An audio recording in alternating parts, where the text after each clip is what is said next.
Déclaration politique du G27.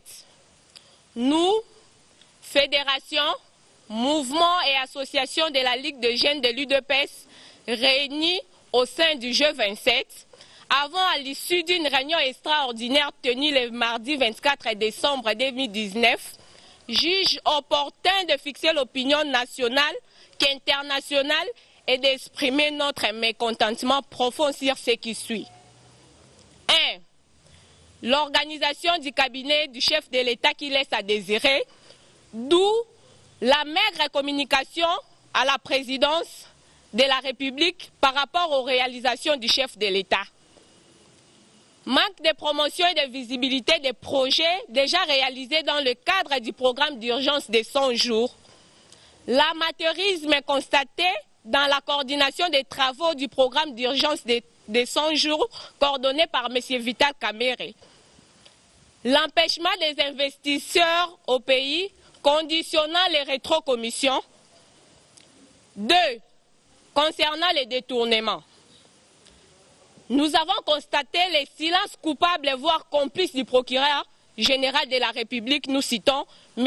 Kabange Numbi, au sujet des détournements de fonds publics ainsi qu'aux pratiques assimilées à la corruption, entre autres et plus récemment l'affaire de 200 millions de dollars de la GECAMINE, dilapidée par M. Youm Albert, sans oublier la triste péripétie des 15 millions de dollars de rétrocommissions par M. Vital Kamerhe. 3. Les comportements provocateurs du ministre des Finances dans la libération des fonds les plus problématiques à ce jour, preuve d'actes prémédités et délibérés qui visent à saboter la politique prônée par le président de la République, le peuple d'abord. En conséquence, déclarons et exigeons ce qui suit. Appelons le procureur général à prendre des initiatives courageuses quant à ses responsabilités, celle d'interpeller et de poursuivre toutes les personnes concernées par les détournements des deniers publics et de corruption. 2. Concernant le directeur de cabinet du chef de l'État, nous exigeons sa démission dans le bref délai. Nous demandons au président de la République, garant du bon fonctionnement des institutions, de recourir à la jurisprudence déjà utilisée dans le passé en arrachant la signature au ministre des Finances. Le G27 conscient et pense que le chef de l'État, quoique mal entouré, est encore seul à lutter pour défendre sa vision politique. Sur ce, il réitère son soutien indéfectible au chef de l'État et met toutes les batteries en marche pour l'accompagner afin de réussir pleinement son mandat. Fait à Kinshasa le 27 décembre 2019 pour les G27. UDPS viva! Viva! UDPS viva! Viva! G27 viva! Viva! Viva! Viva! Tshisekedi, héros national, Félix République démocratique du Congo. Nous dit que le Seigneur n'abandonnera jamais ses peuples. Si nous commençons à nous diviser entre nous, nous commençons à nous accuser mutuellement, c'est la faute à tel, c'est la faute à tel, nous nous fragilisons. Et l'ennemi sera toujours plus fort. Il est important que nous nous fassions confiance. Surtout de la part de la population, ce serait une erreur de penser que l'ennemi c'est la FARDC, l'ennemi c'est la police, l'ennemi c'est la MONUSCO. Ça c'est une erreur. Une exhortation à la population à ne pas confondre l'ennemi. Il a dit à la paroisse Oicha, Mbaou, où 4 prêtres avaient été kidnappés et tués à titre de rappel il y a plus de 5 ans. L'arrivée du cardinal était réconfort, comme l'ont reconnu les différentes populations que nous avons rencontrées sur place, qui n'attendent que la paix et la sécurité. Le gouvernement Ilunga Ilunkamba met toutes les batteries en marche pour la réussite de son action gouvernementale et pour assurer l'unité du gouvernement dont les membres proviennent des différentes plateformes politiques. Un séminaire qui tombe à point nommé afin de resserrer les rangs, une initiative du président de la République et de son chef de gouvernement qui va s'ouvrir ce vendredi 27 au samedi 28 décembre.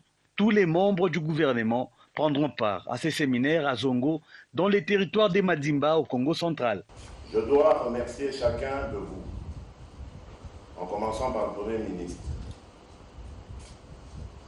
et tous les membres du gouvernement, donc, pour la poursuite des travaux du programme de 100 jours et la mise en œuvre de la gratuité de l'enseignement ainsi que de bien d'autres actions sociales.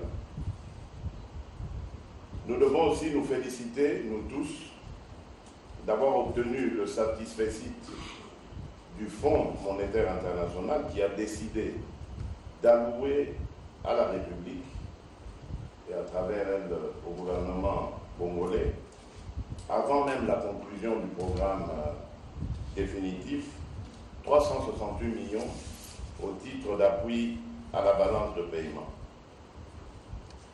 Je ne saurais taire les appuis consistants de la Banque mondiale, de la Banque africaine de développement plutôt, dans le domaine des routes, de l'énergie, de l'agriculture et du développement rural.